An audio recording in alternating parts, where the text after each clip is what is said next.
আয় বাড়াতে বিভিন্ন দেশ থেকে বড় অঙ্কের শুল্ক রাজস্ব সংগ্রহ করছে মার্কিন প্রশাসন। যে অর্থ দিয়ে যুক্তরাষ্ট্রের কয়েক ট্রিলিয়ন ডলারের ঋণ পরিশোধের পরিকল্পনা মার্কিন প্রেসিডেন্ট ডোনাল্ড ট্রাম্পের। তবে পুরো পরিকল্পনার বাস্তবায়ন নিয়ে দেখা দিয়েছে সংশয়, জানিয়ে সন্দেহে বিশ্লেষকরা। ক্ষমতার সিংহাসনে বসার পর থেকেই শুল্ক নিয়ে মাতামাতি প্রেসিডেন্ট ডোনাল্ড ট্রাম্পের। কয়েক দফা শুল্কারোপের ঘোষণা এবং স্থগিতের পর এখন পর্যন্ত ৭০টি দেশ এবং গাড়ি, তামা, সেমিকন্ডাক্টর সহ বেশ কয়েকটি খাতে শুল্ক বসিয়েছেন মার্কিন এই প্রেসিডেন্ট। গেল এপ্রিল থেকে শুরু হয় বিভিন্ন দেশ থেকে পণ্য আমদানিতে প্রাথমিকভাবে ১০% শুল্কের ঘোষণা, যার ফলও মিলছে বেশ।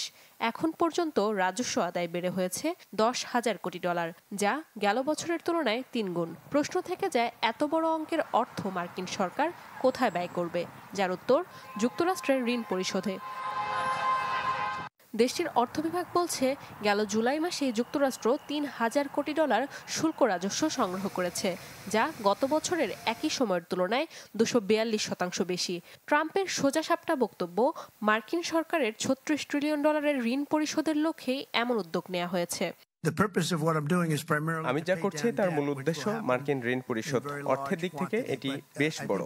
আমার মনে হয় এত অর্থ আসছে, এর লভ্যাংশ আমেরিকার জনগণকেও দেওয়া যাবে। যদিও পরিকল্পনার সাথে শুল্কের অর্থের হিসেবে রয়েছে বেশ ফারাক।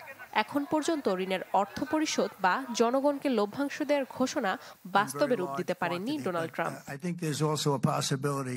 যেখানে ট্রাম্পের পরিকল্পনায় বেশ অদ্ভুত, তা নিয়ে সন্দেহে বিশেষজ্ঞরাও বলছেন, শুল্কের বাড়তি খরচ এখনও বয়ে বেড়াচ্ছে ব্যবসা প্রতিষ্ঠানগুলোই। দাম বাড়ছে বিভিন্ন পণ্যের, অনিশ্চয়তার কারণে স্থগিত রয়েছে অনেক প্রতিষ্ঠানে নতুন কর্মী নিয়োগ। ফলাফল, সার্বিকভাবে বাড়ছে মূল্যস্ফীতি। তবে ট্রাম্প প্রশাসনের মতামত ভিন্ন। তাদের মতে, সম্প্রতি কার্যকর হওয়া বিশাল অর্থ ছাড় এবং ব্যয়বিলের সাথে শুল্ক রাজস্ব সংগ্রহে আরও শক্তিশালী হবে মার্কিন অর্থনীতি। নাদিয়া ইসলাম তুলি, চ্যানেল 24।